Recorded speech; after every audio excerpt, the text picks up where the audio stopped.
I just want to go over Wednesday night's class, Effingham, Illinois, and just kind of do a voiceover of exactly what took place. So, Cam is, I don't know, he just started training with us probably like a month ago, and the thing that I do really respect about people and that I like about people is when they come in and they're hungry. He competed when we were at the Nogi Pans, and that's really cool because he went by himself, and he had only a month of training, really no clue of what he was doing, but he seems to watch a lot of footage, and he kind of keeps up with things, and it's cool because I feel like he's in there and he's kind of trying to make a change in his life. I don't really know what he does for a living or who he is, but I see him in there, and he's not quitting, he's not giving up, he's trying to figure things out, and that's a really cool thing to see people in this sport, as I've now done it for 10 years, come in, and not all of them make it. A lot of people come in and they start this journey and they quit. So it's really cool to me when I see somebody come in and make a change in their life and join the team and watch kind of almost like just kind of how they like blossom into something completely different. Their personality, their body language, and put the effort into the mats. The only thing I can say is he's still right now at that stage where he's really trying hard to like muscle and squeeze through things and wasting a lot of energy, and that'll get better in time for sure. But he's a really cool person to have on the mats right now. Alright, so he actually started he started a while, like it's kind of funny, but like maybe a year or two ago, and then he disappeared, and now he's back, and he lost a lot of weight, and now he's got like this muscular frame, and he's putting a lot of work into the mat. So it's kind of cool to see. He trained for a while casually, was bigger, lost some weight, came back, and now like I want to say I'm seeing him 2 to 3 times a week, and he's trying to play top more, he's wrestling more, and it's been really cool to watch his transformation. I don't know what he went through in his life, or how busy he got, or what took place that made him have to take. I mean, he was probably gone for like 6 months or a year. Came back in 10 times better shape, and now he's on the mats grinding every day. And on top, definitely has a better top game than he does a bottom game. He's getting a decent wrestling game, getting a but again, then I would still say 6 to 8 months of actual training total. Even though he started and he's come back. So that's something that I feel like in a good time span of 6 to 8 months, he's really gained a good foundation and just the basics. And so he's a good match. Jennifer actually won the Indy. I want to say she won Indy and what was it? Maybe it was Indy and Orlando. I think she won the IBJJF Indy and Orlando. Her base and her strength, she is like 40, and she's a school teacher. Her daughter does class, and it's actually really cool, to have a school teacher. She came in and her daughter started training first. She really didn't train, and she's actually come in and start like on top for being a Masters 3, I want to say. I don't know very many Masters 3 women that will. I mean, that knee cut would have worked on anybody in her age group weight class. So she's actually learned how to control her base, control her grips a little bit. She should maybe slow down some more. I think there's still some times that she wastes a little bit too much energy, and when she comes through the middle, she still gets her base a little bit off center. But besides that, like, her game is incredible. Now we're on to Joey. Joey's been with me for a long time. He is probably one of my favorite roles in the academy for Effingham. He pays attention a lot. He watches a lot of footage. His techniques have gotten so much more advanced. I typically pull guard on him and he's threatening, and if he pulls guard, he's threatening. But there's still a few little mistakes that his cardio, he does incredible actually. He's missed a lot of class. He works a lot out of town and he has to travel a lot. And his job is very exhausting. So to come in here and he still gives like 210% every roll is unbelievable. He doesn't make excuses. He doesn't bitch.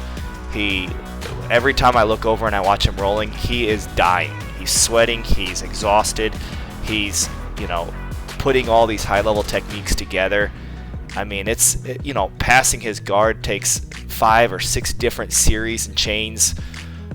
His guard passing on top, using his length, it's been pretty cool to watch his transformation. And it's just one of those things that he only does like 1 day a week. So it's not like he's training 4 to 5 days a week, and he's still, to me, one of my favorite, most technical roles in the academy. But we all have a gas tank, and we all eventually start to run out of gas. So Corey is Corey. I don't even know where to begin with Corey. He's been with me, give or take, around 10 years, and on and off. But he is 6'8". He's like 27 or 8 years old now, and he is a freak athlete. Like when he does his lifting routines, everything that he does is very technical. He tries to make sure that the way that he lifts weights, the way that he trains jiu-jitsu, the way that he does his diet, like everything to him, I get the impression that it's calculated, and he has a certain way that he wants things done, and that's exactly how his jiu-jitsu is. It's one of the hardest things for me to figure out, okay? Trying to figure out how to sweep him, trying to figure out how to control him. He has learned how to use his reach, his height, his body to make it very difficult to deal with. And there's some things that he could definitely change up if he would play a few different styles that I've asked him, like spider guard and using his feet differently. I mean, I think hands down, to me, it's definitely him or Tristan that I can have some of the hardest rolls with. And Tristan, a lot of times it's just dealing with getting smashed, and Corey, it's like constantly dealing. I mean, Corey will take out the strength factor, which is nice, and it will come down to almost all technique. And it's as much as it's a tough roll, it's an incredible roll experience-wise, that I feel like my guard passing has gotten 100 times better just by dealing with Corey. But like, again, here is somewhere that I would have worked with everything. Right now, he doesn't need to be holding me necessarily. He could just be framing and pushing me away. But he does end up using his length to carry me over here. And after this is like brutal. I mean, yeah, I'm not in a submission right now. I'm just stuck. And so I'm trying to figure out how to get out of this position. And it sucks. And then I think he actually body triangles me here in a minute. And this is where he does step over for the mounted triangle, but I'm good at seeing that coming now, and I bury my arms under. But he gets a body lock on me from this position, and it's completely brutal. So Brandon's been with us for a while now. I don't even know, like 4 or 5 years. He started with me, like he came in the mall when we first started, and he quit, and then he came back, and he's been the best drilling partner that I've had, the best person I've had for trying to figure out new techniques and drill on. But the cool thing is he is the perfect example of what you should do in jiu-jitsu. He came in and he came every class and threw up. Every class he threw up, and every class he's dying, every class he's losing, and he just keeps going. I mean, he loses, and he goes to a tournament, loses a match, and or wins a match, then loses a match, or goes to the pants, takes third. Like every time he's coming up short, and he just doesn't quit. He keeps grinding, he keeps training, he keeps throwing up, and then last year at blue belt, it all clicks together really well for him. Actually, he won the white belt novice worlds. He won the blue belt nogi pans, the blue belt nogi worlds, and then he just won the purple belt nogi pans. And I mean, he's dedicated. He makes the weight cuts, which are brutal. I couldn't imagine making the weight cuts that he's making right now. But it's been very awesome having him on the mats. Now we've got Mikey, who I want to say is like that guy from Fantastic Four, who's just like this, he can stretch everywhere, and it's really annoying how flexible Mikey's hips and how he can just constantly get a hook in there, and he can constantly. But with that flexibility, it's helped my guard passing. Like, it's cool that all my students have added to me, even white belt, blue belt, no matter what their rank is. They've enhanced my game so much, and Mikey is one of those people that I don't worry about him submitting me, but I definitely love that he's constantly getting attachments now. He's definitely constantly regarding. He's trying to chain things together, and his game has been a really fun game to watch grow. But the one thing that I've been working on lately is a lot of guard passing, a lot of pressure, and getting to that, mount, and then walking the arms up and trapping them. And that's been a really cool part of my game, keeping constant pressure forward and then constantly trying to move forward and basically make it unbearable. And it's almost like I like people to get that arm back so that I can walk it back up. It's just mentally more exhausting. I'm getting to a point in my jiu-jitsu where I'm trying not to so much strength things, force things, but let them flow. And that's helped me a lot, not waste a ton of energy. At 38 years old, the biggest thing is I don't want to have to fight out of something, or I don't want to have to do something, and then next thing I know, be completely exhausted. Now, Grant is, Grant's probably like 190, 195, and he's getting a really good top game right now. His top game, he only is able to make it maybe 1 day a week to train jiu-jitsu, and for 1 day a week, how his game has progressed has been incredible. He actually shuts me down right here. Normally this like lasso series, I get in there and I can sweep, but he kept his base like centered perfectly, and was able to not let me sweep him there. So now I have to chain things together and readdress things. But here's the thing that you guys have to realize, right? If you're in the position that Grant's in right now, that's a really tough position to stay in, okay? So if you guys are asking yourself, like, why am I getting swept, or why are these things happening? Sometimes I have to run away, or sometimes I have to exit the situation, because staying in some of these situations where you feel like you're just sinking, right, is a really bad thing to do. And you got to kind of know the difference between whether you're able to keep swimming forward, right, or that if you're just drowning and you have to like get back up, get that breath of air and reset. Because I think sometimes we start sinking and we just kind of freeze there, and we allow ourselves to sink more until we're completely drowning. But one thing is, I notice a lot of people, we have to start working on our frames, and that's one thing that I'm trying to, like, this month is emphasize people explaining how to make their knees, elbows, and their frames and not getting completely smashed, so that they're not sitting in this position wasting so much energy. The worst thing you can do is just sit here and waste a ton of energy. Now Andy, he is a Effingham police officer, and he started with us, I don't know, probably a year ago now. And he's 190, and he is getting amazing on his top game. Like, it's been really cool to watch him progress. Like, when he came in here, not that he wasn't, he's a very disciplined human.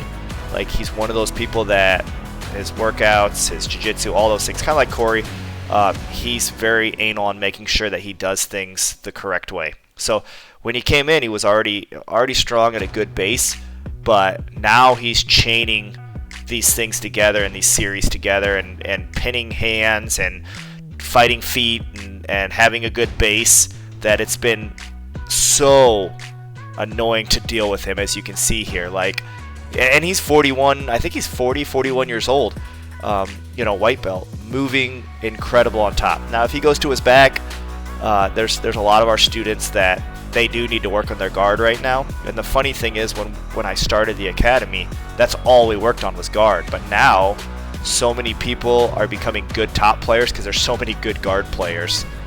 And Jeremy I don't get to train with a lot, He actually comes on Tuesdays and trains with Ronnie a lot more. But every once in a while he shows up and I get to roll with him and train with him. And I don't know exactly how long he's been in the academy now. I know he just got his first stripe, and it's been cool because I do remember kind of when he first started and coming in, that where he's kind of progressed.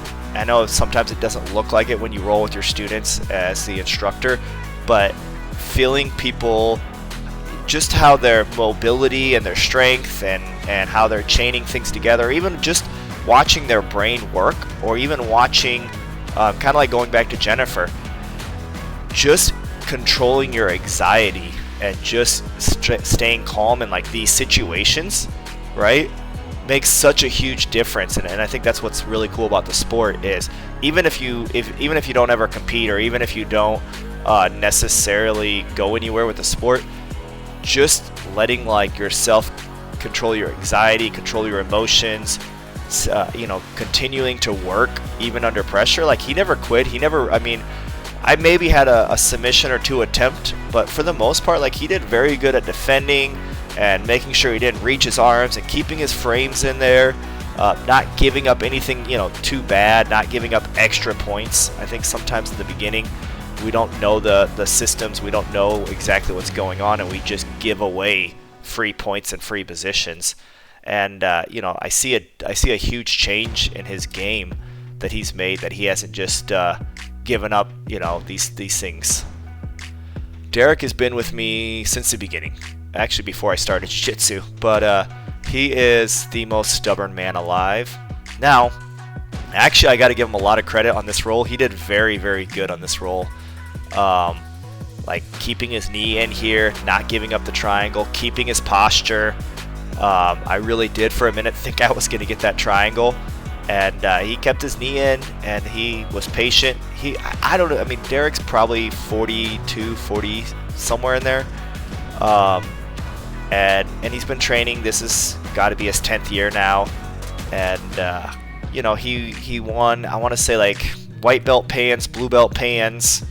And then after purple belt, like life got crazy and he hasn't been able to train as consistent as he used to, but his grips are one of the best grips that I've ever had to deal with. Like whatever grip that he gets, you're just kind of going to be stuck with that grip. It's super annoying.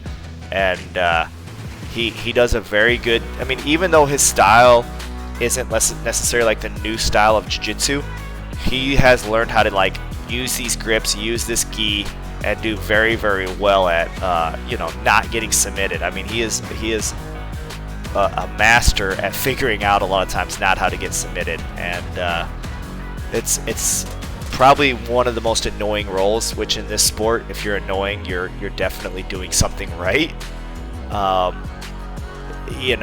got to give him credit. Like he probably one of the best rolls yesterday that we've had was this roll, and I constantly am trying to like pass and deal with his grips, and I feel like I'm not really getting anywhere.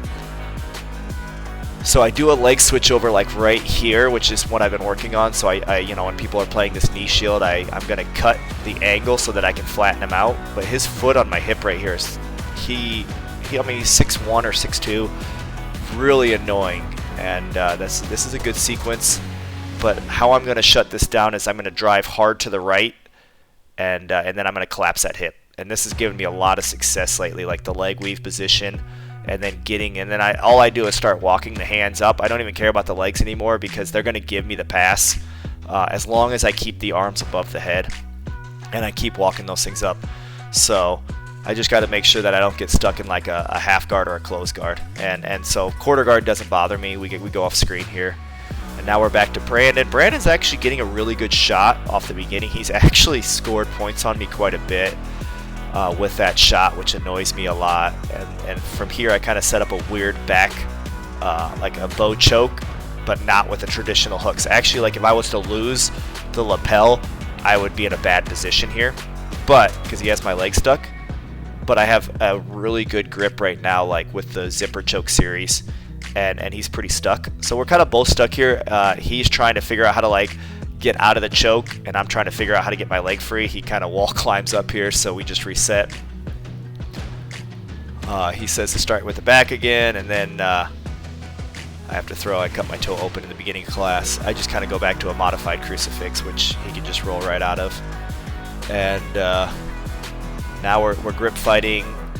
Right now, a lot of times I also test out my guard. I just see how I can come up with something, or like right now I'm not really. If you're in class and you're just focused on winning the whole time, there's no point in that to help your game. I'm constantly putting my guard at test. I'm constantly putting myself in bad positions just to see, how bad it can get, or how far away from the right thing, and then like that, come back and make it work. And I think if you want to be a champion, and I think if you want to win tournaments or get better at the sport, you need to do that. Like, I don't have a problem. Not that I want to lose, not that I want to lose points, but like, if I just stick to my A game every class, it's a very boring game for me, and I know exactly what to do to get the timing.